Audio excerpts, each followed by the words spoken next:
আসসালামু আলাইকুম প্রিয় দর্শক, আশা করি সকলেই ভালো আছেন। আজকের আলোচ্য বিষয় ওবেসিটি বা স্থূলতা।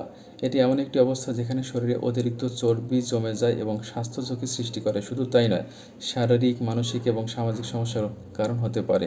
ওবেসিটির কারণসমূহ আমরা জেনে নিব। খাদ্যাভ্যাস: অতিরিক্ত ক্যালোরি গ্রহণ, ফাস্টফুড বা প্রক্রিয়াজাত খাবার, অস্বাস্থ্যকর খাবার যেমন মিষ্টি, তেল, চর্বি ইত্যাদিযুক্ত খাবার বেশি গ্রহণ। জীবনধারা: শারীরিক পরিশ্রম বা ব্যায়ামের অভাব, দীর্ঘ সময় বসে থাকা বা অফিসের ডেস্কের কাজ, পর্যাপ্ত ঘুমের অভাব। জিনগত কারণ: পারিবারিক ইতিহাসে যদি স্থূলতা থাকে তাহলে সেক্ষেত্রে ঝুঁকি রয়েছে। কিছু জিন শরীরে মেটাবলিজম কমিয়ে দেয়। হরমোনজনিত কিছু সমস্যা যেমন hypothyroidism, polycystic ovarian syndrome, Cushing syndrome.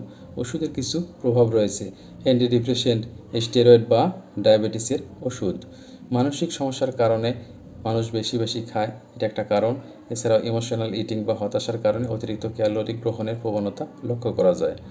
ওবেসিটির কী ঝুঁকি, অর্থাৎ এতে কী সমস্যা হতে পারে, চলুন আমরা জেনে নিব। উচ্চ রক্তচাপ, হৃদরোগ, ডায়াবেটিস টাইপ 2, ইনসুলিন রেজিস্ট্যান্সের কারণে স্থূল ব্যক্তিদের ডায়াবেটিসের ঝুঁকি বেশি হয় এবং এক্ষেত্রে টাইপ 2 হয়। জয়েন্টের ব্যথা: বাড়তি ওজনের কারণে জয়েন্ট, কোমর, পিঠে বেশি চাপ পড়ে, ফলে জয়েন্টের ব্যথা সহজেই হয়ে যায়। শ্বাসকষ্ট বা স্লিপ অ্যাপনিয়া: ঘুমের সময় শ্বাস বন্ধ হয়ে যাওয়ার মতো সমস্যা হয়। এছাড়াও কিছু ক্যান্সার হয়, যেমন স্তন, কোলন, প্রোস্টেট ইত্যাদি ক্যান্সারের ঝুঁকি বাড়ে। মানসিক কিছু ঝুঁকিও রয়েছে, যেমন আত্মবিশ্বাসের অভাব, হতাশা বা স্ট্রেস, সামাজিক বিচ্ছিন্নতা। ওবেসিটির প্রতিকার ও ব্যবস্থাপনা কী হতে পারে? সুষম খাদ্যাভ্যাস গ্রহণ করতে হবে, অর্থাৎ ফাইবার সমৃদ্ধ খাবার, শাকসবজি, ফলমূল এবং পূর্ণ শস্য। প্রোটিনযুক্ত খাবার, ডিম, মাছ, মুরগি, ডাল, তেল, চিনি এবং প্রক্রিয়াজাত খাবার পরিহার করতে হবে। প্রতিদিনের ক্যালোরি গ্রহণ কমিয়ে আনতে হবে।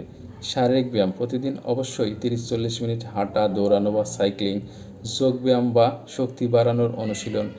স্থির জীবনধারা পরিবর্তন করে সক্রিয় জীবনযাপন। সঠিক ঘুম: প্রতি রাতে 7-8 ঘন্টা ঘুমাতে হবে। ঘুমের অভাব মেটাবলিজম কমিয়ে স্থূলতার ঝুঁকি বাড়ায়। মানসিক স্বাস্থ্যের যত্ন নিতে হবে। স্ট্রেস ম্যানেজমেন্ট, মেডিটেশন বা রিল্যাক্সেশনের প্রয়োজন রয়েছে। ইমোশনাল ইটিং এড়াতে মনোবিদের পরামর্শ নেওয়া যেতে পারে।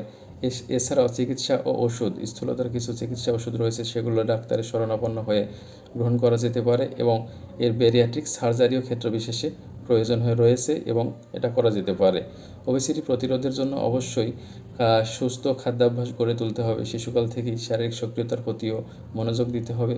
ফাস্টফুড ও মিষ্টি খাবার কম খেতে হবে বা এড়িয়ে চললে ভালো।